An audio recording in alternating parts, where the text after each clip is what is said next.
बहुत समय पहले की बात है। चुनमुन नाम की एक बुलबुल अपने माता पिता और 3 बहनों के साथ रहती थी।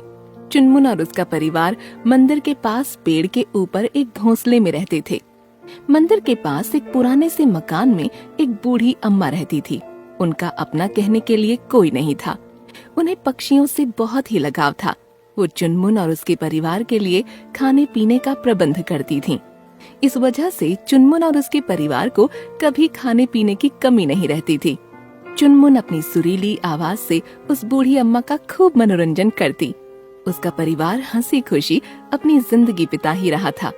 लेकिन अचानक उन्हें खबर मिली कि जो बूढ़ी अम्मा उनके खाने पीने का प्रबंध करती थीं, वह गंभीर रूप से अस्वस्थ हो गईं और उनकी मृत्यु हो गई। चुनमुन और उसका पूरा परिवार बूढ़ी अम्मा के खाने पर ही निर्भर था। अब उनके पास खाने को कुछ भी नहीं था। मायूस चुनमुन दबे स्वर में अपने पिताजी से कहती है, पिताजी, जो हमें दाना पानी देती थी वो अब इस दुनिया में नहीं रही। अब हम क्या खाएंगे? हमारा गुजारा कैसे होगा पिताजी?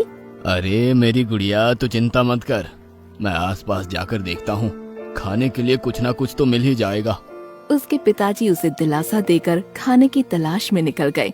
बहुत कोशिश के बाद पिता ने अनाज का दाना इकट्ठा किया और अपने घोंसले में आए।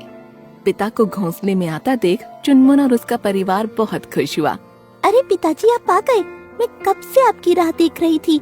हम सबको बहुत भूख लग रही थी। अच्छा हुआ आप आ गए। मैंने बहुत कोशिश की, लेकिन अनाज के कुछ दाने ही मेरे हाथ लगे।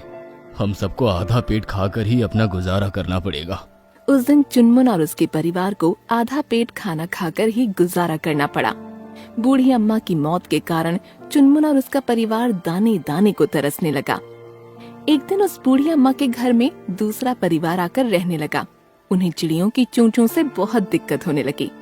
उस परिवार ने चुनमुन का घोंसला तोड़ दिया। चुनमुन और उसका परिवार अब बेघर हो गए। घर टूटने के कारण चुनमुन के पिता को गहरा सदमा लगा। वो बर्दाश्त न कर सके और उनकी मृत्यु हो गई।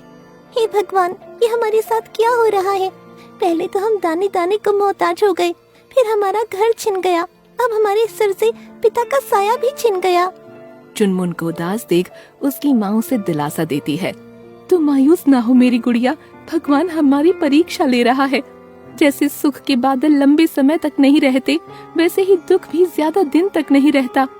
चुनमुन और उसका परिवार अब नए घर की तलाश में दर दर भटकने लगे। काफी दूर उड़ने के बाद चुनमुन को एक जंगल दिखा।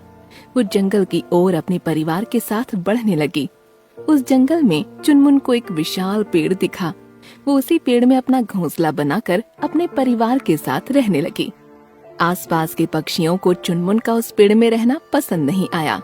जंगल के पक्षी उसे और उसके परिवार को परेशान करने लगे।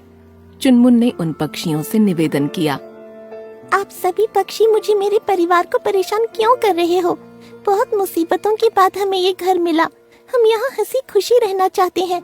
आप सभी से गुजारिश है, आप सभी पक्षी मुझे और मेरे परिवार को परेशान करना बंद कर दीजिए। ऐसा कैसे कोई भी ऐरा गहरा पक्षी हमारे जंगल में आकर रहने लगेगा?